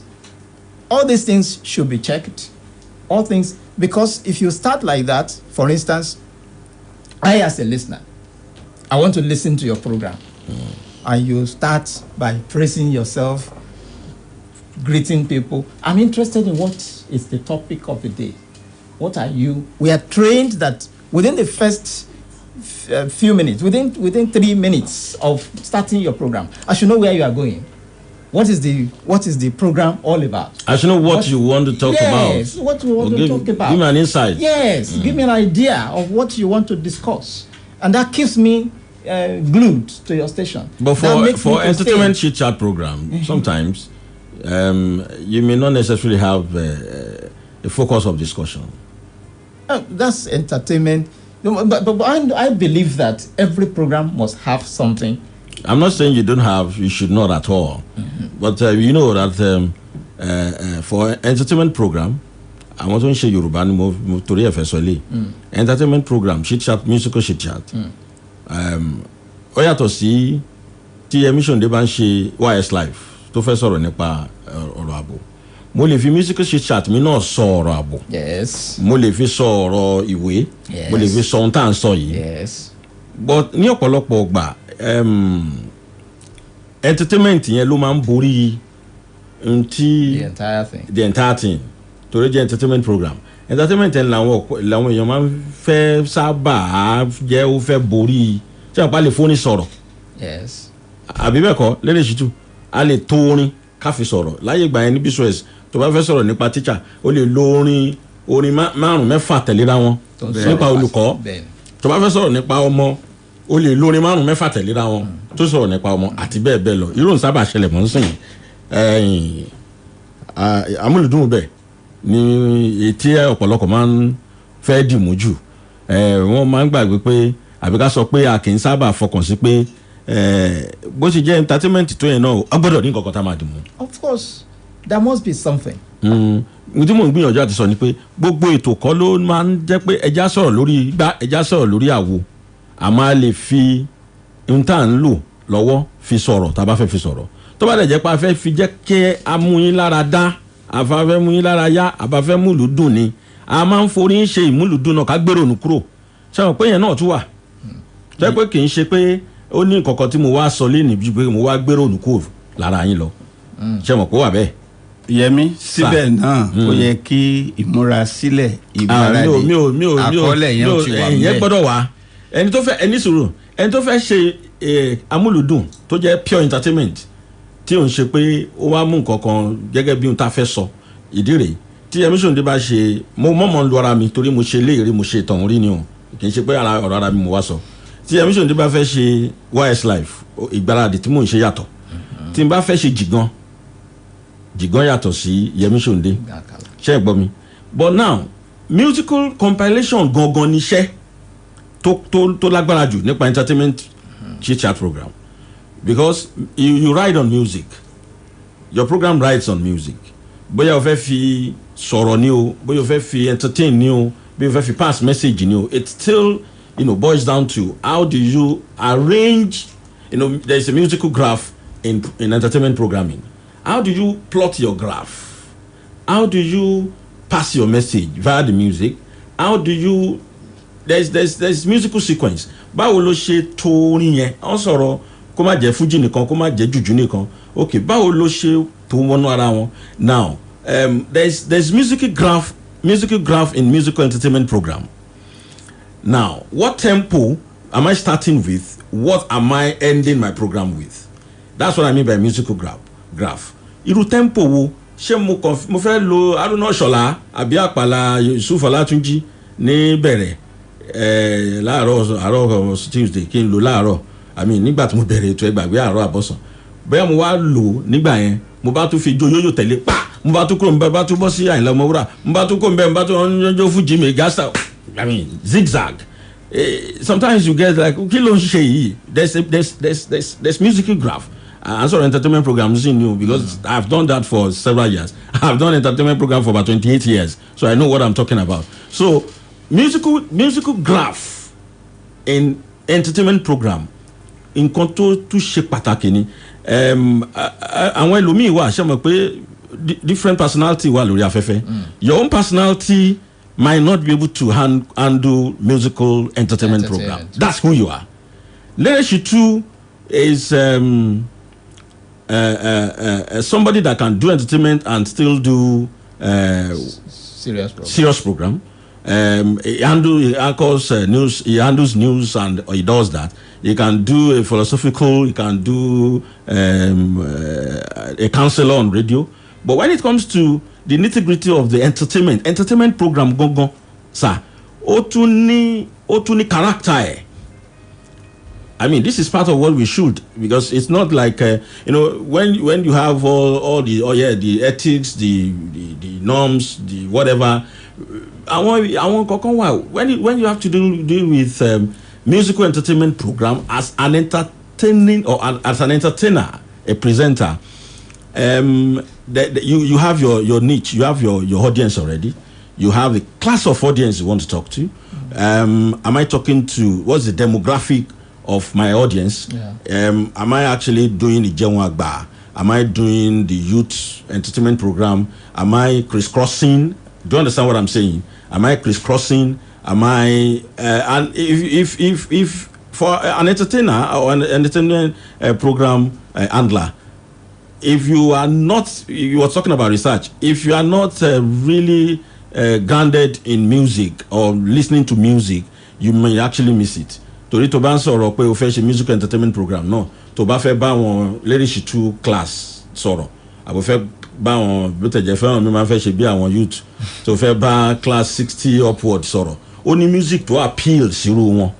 Now fọ́ọ̀mù ekele tó bẹ̀rẹ̀ ètò tí ò mọ àwọn music yẹn gan ọ̀pọ̀lọpọ̀ àwọn ọmọ dọ̀wánsìn tó ń ṣe entertainment program wọn ò mọ old music wọn ò mọ ń pa ẹ̀ nígbà táwa kéré yẹn sà bá a ṣe kéré ń gbà yẹn àwa mọ àwọn old music yẹn torí pé either you like it or not you must go to the library and listen to this music. You go tẹ nílé yín tó bá dé radio station máa ní library tó máa ń play ẹ̀ ṣé nǹkan tó ń sọ yẹn yín wàá mọ music yẹn wàá lè plot graph ẹ̀ wàá lè plot musical log ẹ̀ bó ṣe fẹ́ ṣe in logging a máa ń ṣe logging tẹ́lẹ̀ à ń ṣe music log wọ́n sì tẹ́lẹ̀ BSOS OGBC a máa ń ṣe music log bó ló ṣe fẹ́ lò ìṣẹ́jú mélòó ló fẹ́ fi lórin èwo ló máa tẹ̀lé èwo ìṣẹ́jú tó máa fi lélẹ̀ èwo ló yẹ kó wálẹ̀ tó bá jẹ́ program alẹ́ ni àwọn orin wo ló dáa lálẹ́ àwọn orin wo ni ò dáa tó bá yẹ pé alẹ́ aago mélòó ṣe aago méje ni alẹ́ aago mẹ́wàá alẹ́ aago méjìlá ṣe àwọn kò yàtọ̀ síra wọn alẹ́ mo fẹ́ sùn kásùn láyọ̀ BSOS alẹ́ kásùn láyọ̀ ọ̀tọ̀ nìyẹn ó pin mìírin ọ̀tọ̀ ló pin mìírin.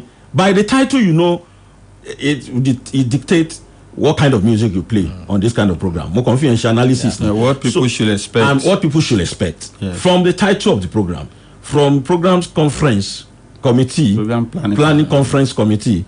You know that okay o tó bá ti ń dago mẹ́wàá o kò gbọ́dọ̀ sí gbàgbàgbàgbùgbùgbù mọ́. But nísìnyí ọ̀rọ̀ tẹ́ ń sọ yẹn pé wọ́n ń sọ jù yẹn o fẹ́ gbọ́ music lálẹ́ àbò fẹ́ gbọ́ program lálẹ́ ọ̀rọ̀ ló máa gbọ́ tí ó tẹ̀ ní fẹ́ gbọ́ wá pa. Ó yẹ mí. Ṣẹ́rí orin. So entertainment program mo ẹ jẹ́ kí n land ọ̀rọ̀ mi dáadáa. Okay. Entertainment program nígbà míì ó máa ń determine irú àgbékalẹ̀ wo la fẹ́ fi ṣe. Entertainment program náà póríṣiríṣi o. Ṣé àwọn entertainment náà ni drama? Bẹ́ẹ̀ni. Eré afẹ́fẹ́ àbẹ̀ entertainment kọ́. That's different a bit. It's a bit different, but it's still part of entertainment. But if you're actually talking about musical shit chat entertainment, sir, musical shit chat entertainment, ó yàtọ̀ sí magazine program, ó yàtọ̀ sí mo fẹ́ sọ̀rọ̀ nípa Ṣeun Akíọ́lá lẹ́ni, ó yàtọ̀ sí kí mo fẹ́ sọ̀rọ̀ nípa insecurity as a focus káwọn èèyàn dá sí. Okay, mo fẹ́ gbé rònú kúrò lára àwọn èèyàn wàhálà ti pọ̀ jù Nàìjíríà. So only language tiẹ̀ náà even though radio ní code radio dẹ̀ ní irú ọ̀rọ̀ wo ló lè sọ mbẹ̀ àbí ọ̀rọ̀ mi ò yé yín sà àwọn English presenter tẹ́ ń sọ yẹn àwọn program kan wà tó jẹ́ entertainment program tó jẹ́ pé bíi club program ni tó jẹ́ club music nísìnyí wọn ń lo club music tẹ́lẹ̀ mọ́ but àwọn station kan wà tó bá ń gbọ́ especially lẹ́kọ̀ọ́ àbábùjá wàá máa rí i pé wọ́n ń ṣe club on radio ṣé yẹn náà ó pẹ̀lú tó ti bà rédíò jẹ́ àbí ká sọ pé ìtẹ̀síwájú ni entertainment náà ni o.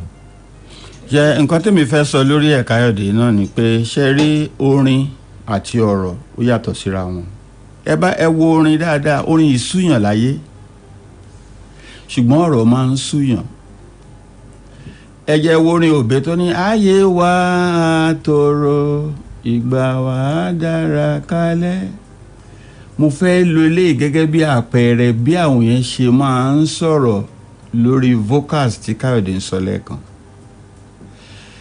tí ọ̀rọ̀ méjì tó bá ti takora wọn ó ti di noise tó bá ti forí lẹ́ra wọn tó ń ṣe jàǹbá ó ti dariwo lásán láyé òde òní ẹ lè máa gbọ́ rédíò lọ kó fi orin sí ayé wa tó ó ti bẹ̀rẹ̀ sí sọ̀rọ̀ ayé wa tó kò make sense now kò communicate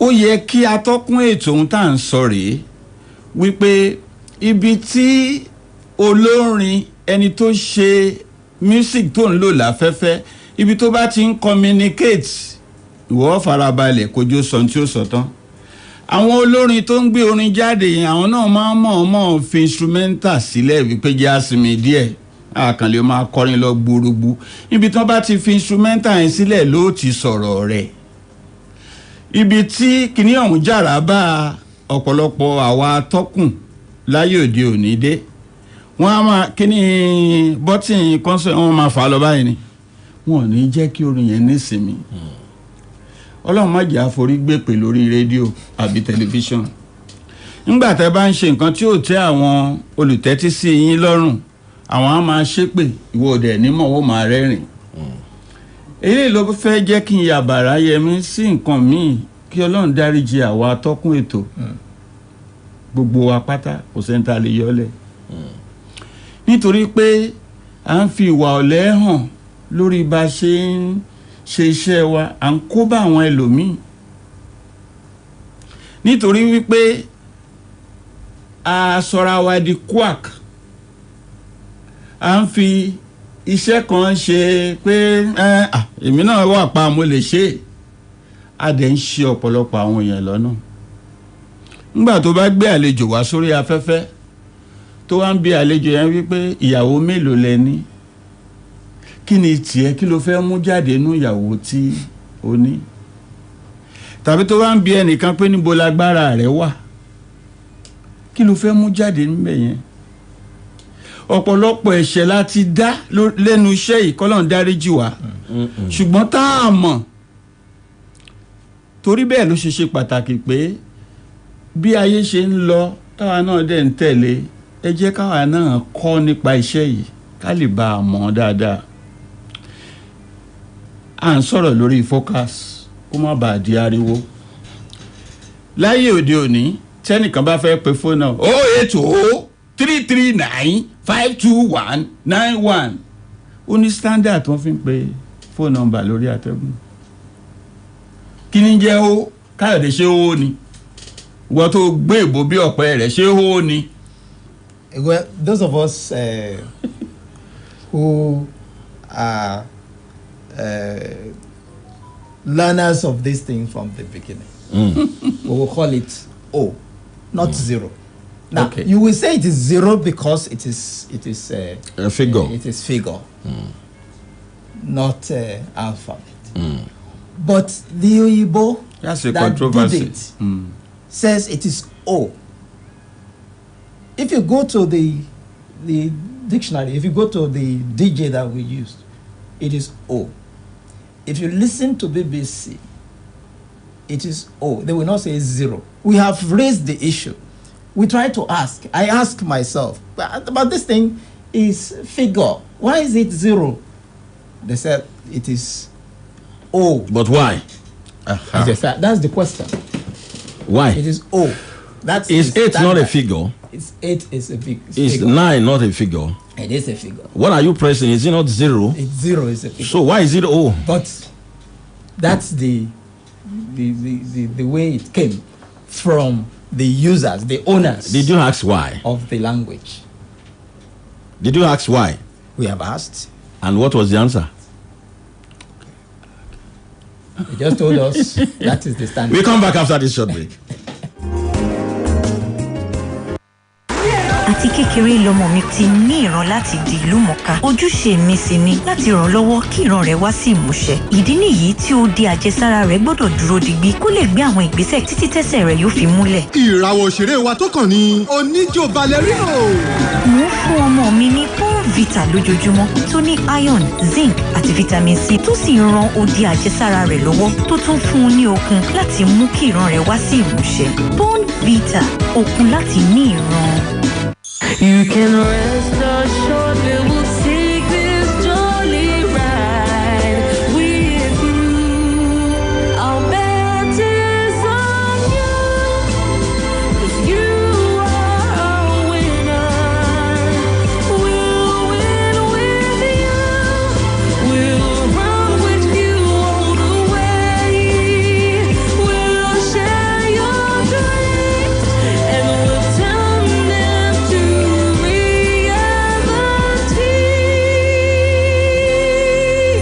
we're invested in your tomorrow. ARM, invested in your tomorrow. Try Ariel. Now your clothes will be cleaner than they've ever been. Ariel is what it. Well, Ariel is what it. One wash removes 99.9% germs and eliminates tough stains. Oh, yeah, protect your clothes and your family too. You know how much that's worth to you. Yeah. Ariel is what it. Well, Ariel. It's game night at the Bensons and everyone's having fun. Then, this. Hey, son, what's the matter? You too? No way. Don't let coughs and the common cold ruin your fun time. Tuxedo range of uniquely formulated day and night syrups provides effective relief from cough and cold. Product may cause drowsiness. Tuxedo, the job gets done when the cough is gone.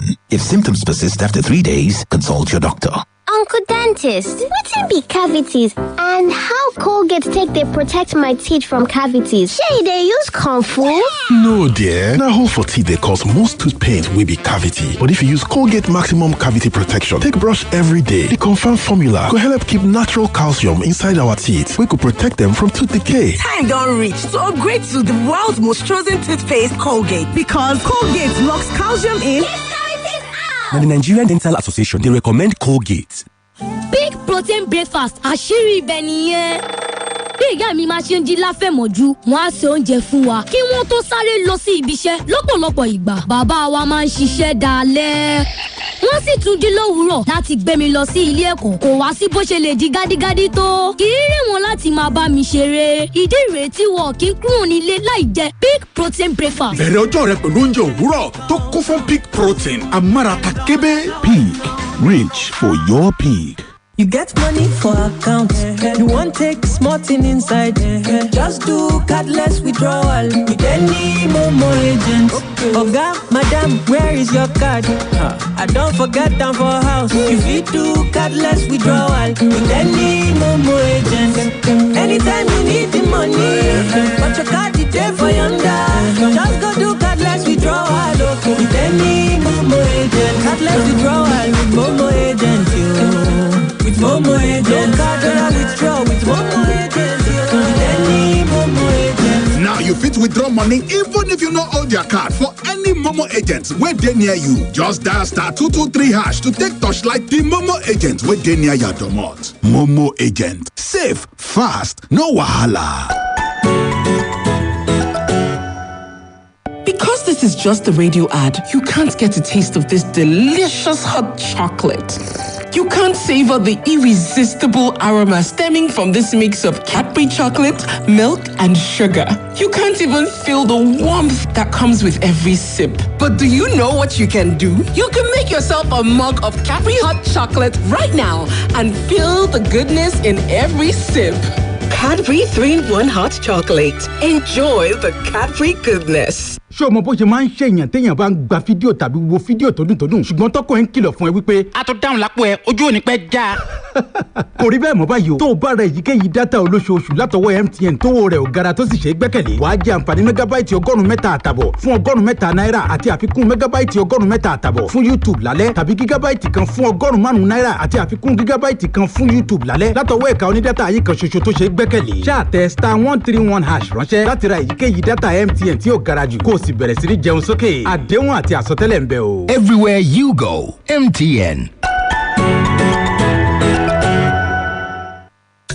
Nowadays, I keep saying "aww" a whole lot because everyone would stop surprising me. My hubby does the dishes and prepare the kids for school before I wake. Aww. Even when my daughter makes me a cup of tea with 3 Crowns milk. Mom, we've got you now and always with the low cholesterol goodness your heart needs to keep the rhythm of the family going. 3 Crowns milk. Healthy moms, happy families.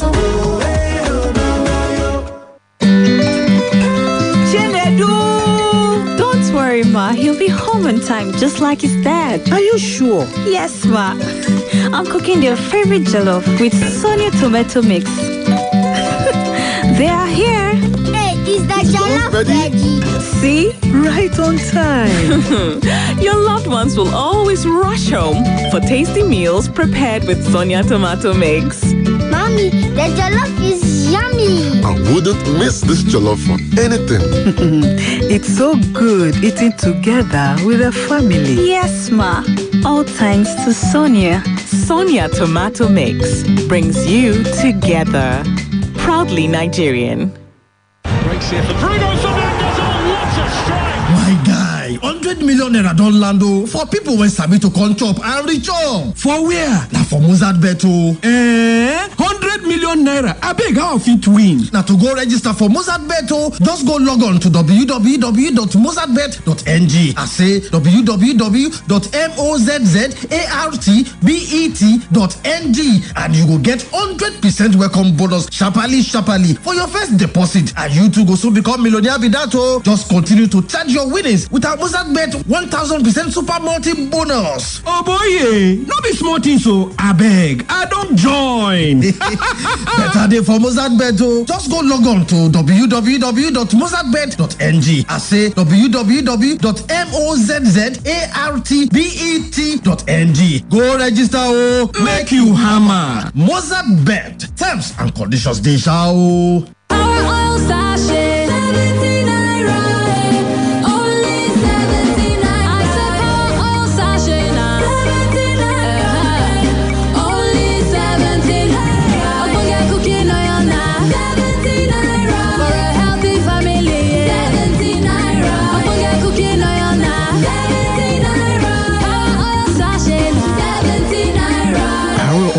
For a healthy family.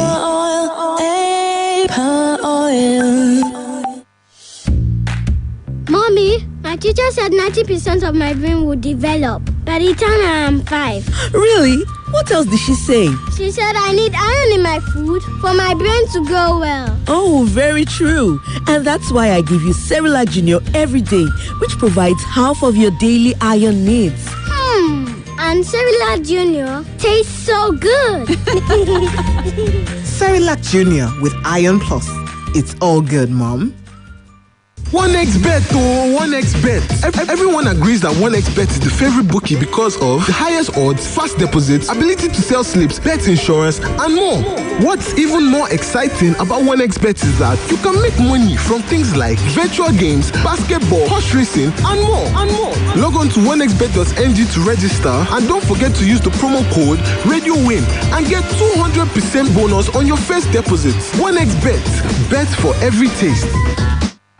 Oh, lunch. Guys, I'm going for lunch. Please, put more stew.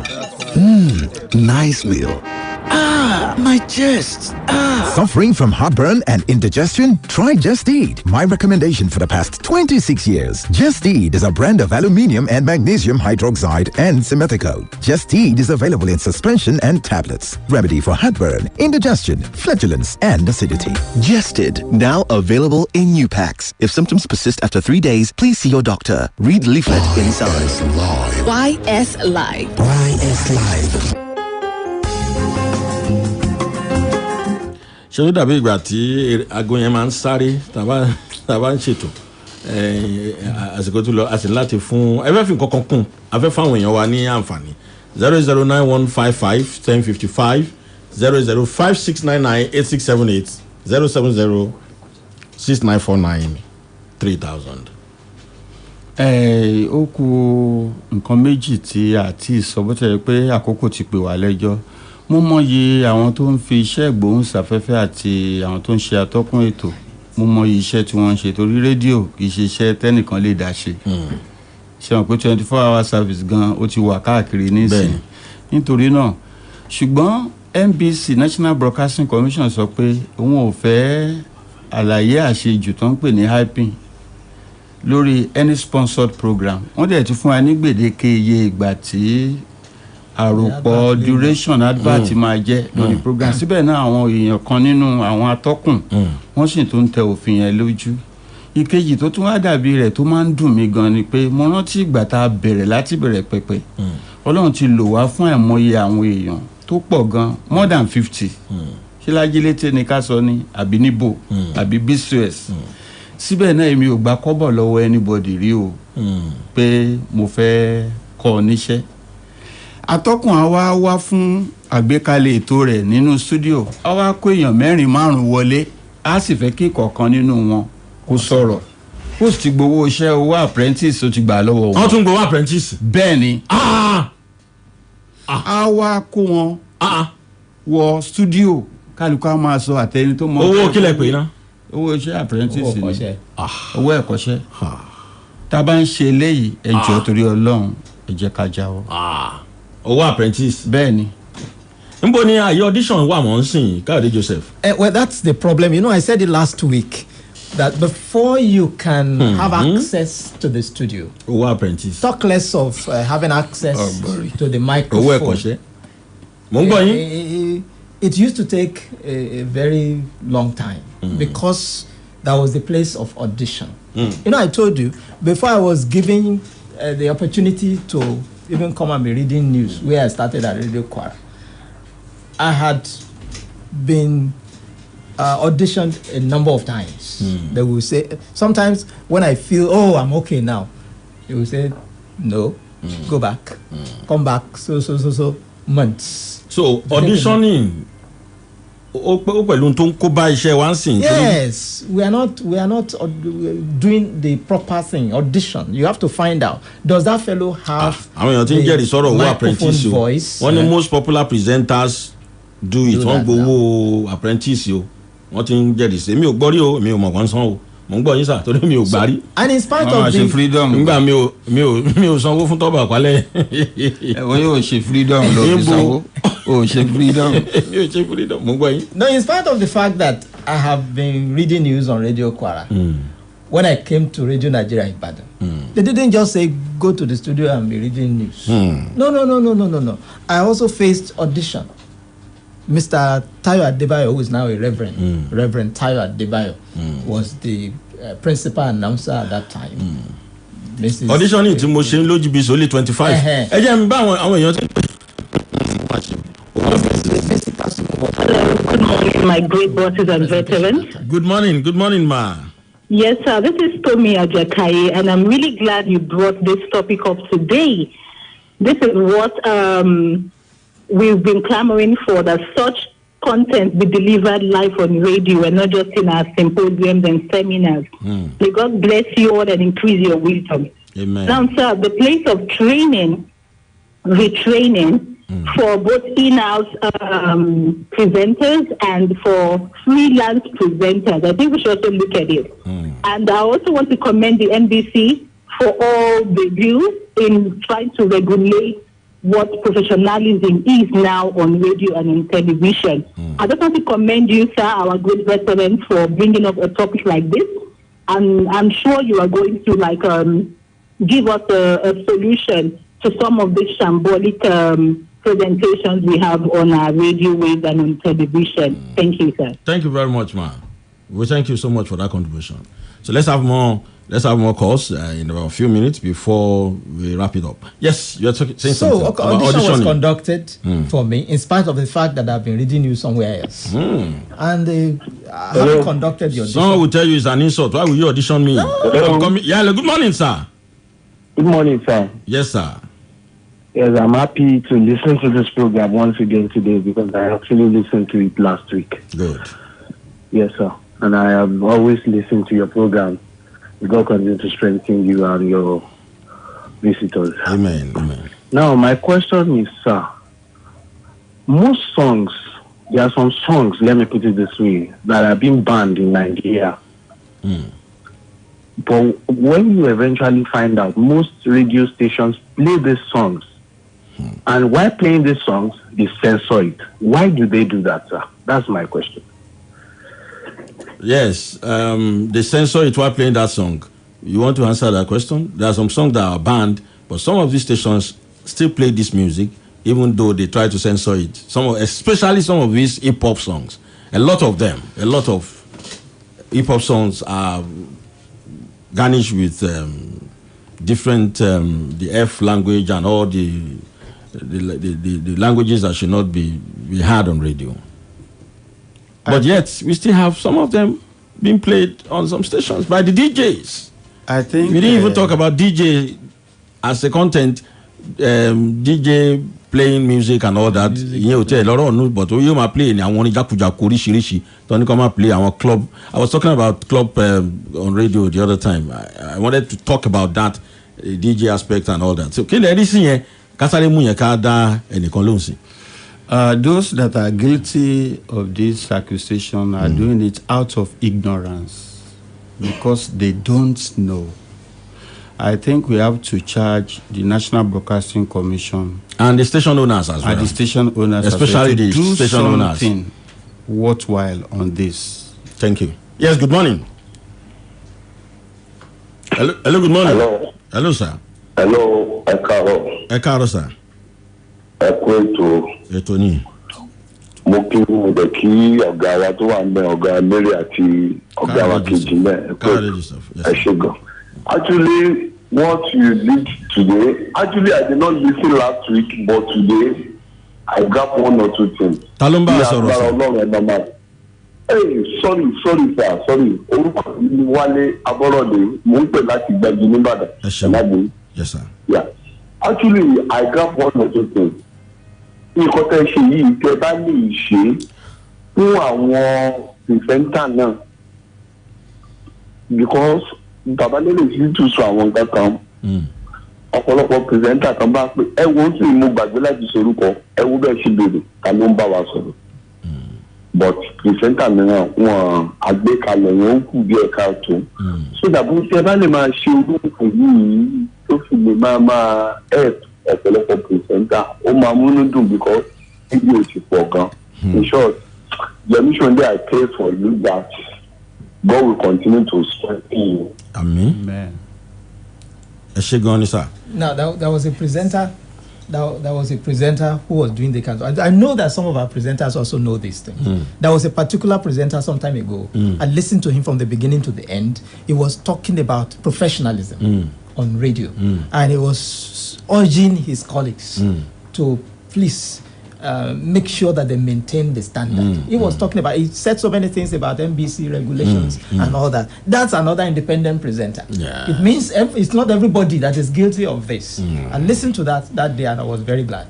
Perhaps maybe I should use this opportunity to inform us that the 7th edition of the NBC Yemi Sonde Stakeholders Forum, Media Stakeholders Forum, has been approved by the National Broadcasting Commission. 7th edition in 14 years. It's a biannual assemblage of professionals and media practitioners. And the theme for this year is new normal and national security challenges, the need for effective broadcasting. New normal and national security challenges, the need for effective broadcasting. And of course, we will come up on the 26th of August this year at Alumni Hall, University of Ibadan. Of course, we have different papers to be presented, strategic reportage of security matter, media convergence, need for professionalism by traditional media. We have catalyzing insecurity through dramatization and embellishment of news stories. And we have choice of music as panacea for social vices and violence. So we're going to look at we'll be talking about this as time goes by. It's still in August 26th, so we still have enough time to talk about this. So let me just say it's an open invitation to all media practitioners as we normally gather at the University of Ibadan, the 7th edition of the NBC Yemi Sonde Broadcast Media Stakeholders Forum. Lele Shitu, thank you so much for coming on this show this morning. I know it's inexhaustible. We cannot exhaust this topic. Another time, no, Lama one job me or party in NBC Yemi Sonde. Our listeners, the August thank you 26th. so much. Courage yourself. I thank you for this privilege to be here, and I pray that our media practitioners, especially broadcasters, will have taken one or two cues from this and do the needful. Even though there are a lot of text messages, I'm so sorry I cannot take your messages. Our time is fast spent. Reacting to the 080 and the 082. A lot of people are saying let's just stick to 0 because 0 is figure. Yes, Damola Olugufe, internal producer, Prosper, and our professional official photographer, that's Progress My Media, Desmond to the G. And I hope it's not out of place if I say happy birthday to Ferran Babalola. And today is his wife's birthday too. He's one of us. You should pay a Kinyo. So 60, 60, Ferran me 60. So he's no more a boy. He's now a grandpa. So Yahweh then she tell no lonely. Happy birthday Ọlọ́run bá ní jẹ́ kí ó jẹ́ àṣemọ. Yemi Sonde lórúkọ tèmi, àmàlàyà àfẹ́ ògbọ́dọ̀ tutù. Máa ń gbádùn ẹ̀gọ́ ní gbígbóná gbà. Orin happy lọ́jọ́ bíi ni màá fi kí àwọn fẹ́ràn mi àti ìyàwó rẹ̀.